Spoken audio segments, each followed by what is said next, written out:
Camilla Parker Bowles défendue par William et Harry, la revanche d'une mal-aimée. Camilla Parker Bowles a longtemps souffert de son impopularité.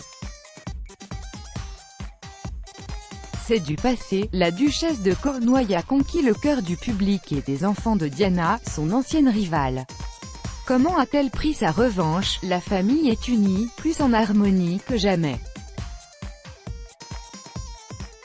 Le prince Harry en a fait la démonstration par une vibrante déclaration pour sa belle-mère, publiée le 3 mai 2018 dans les pages du livre Harry, Conversation avec le prince d'Angela Levin, des mots qui relèguent le triangle amoureux conflictuel formé par Camilla Parker Bowles, le prince Charles et Diana, aux oubliettes.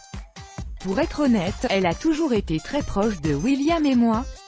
Ce n'est pas une méchante belle-mère, regardez dans quelle position elle s'est retrouvée. Ne soyez pas désolé pour moi, soyez désolé pour elle. C'est une femme merveilleuse, elle a rendu notre père très heureux, ce qui est le plus important. William et moi l'aimons beaucoup, peut-on lire. Camilla Parker Bowles n'a en effet pas toujours été en odeur de sainteté au sein de la famille royale, comme détaillé dans le hors-série Gala, la saga tumultueuse des épouses Windsor. Celle qui s'appelait encore Camilla Rosemary Chand a rencontré le prince de Galles sur le terrain de polo de Smith Lawn, près de Windsor, à la fin de l'été 1971.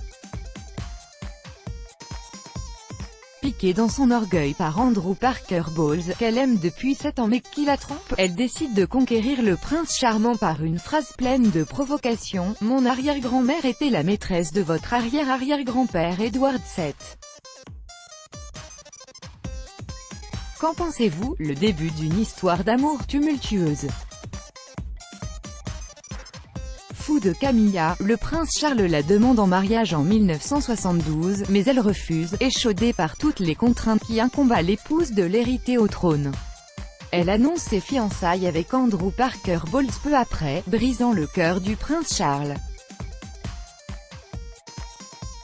Quelques années plus tard, en 1980, le feu de la passion se ravive entre eux.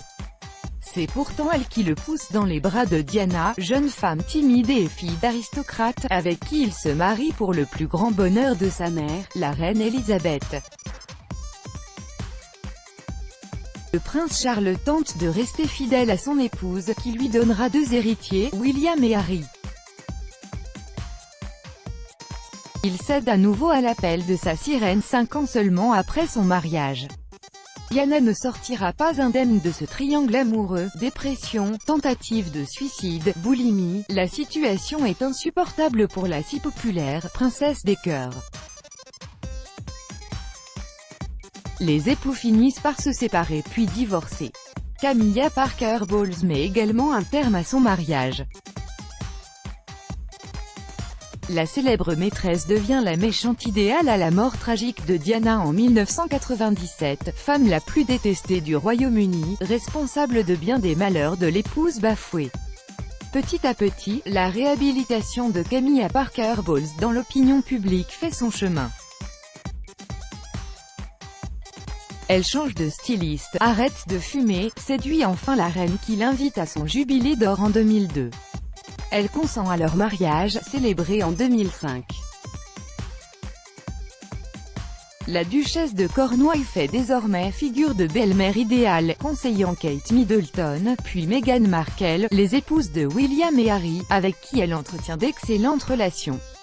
Retrouvez en kiosque le hors-série Gala, la saga tumultueuse des épouses Windsor. Crédit photo, BESTIMAGE. Chaque jour soyez le premier à recevoir l'actualité Gala dans votre boîte mail. Recevoir, veuillez saisir un email valide. Vous devez accepter les conditions générales d'utilisation du site. Camilla Parker Bowles.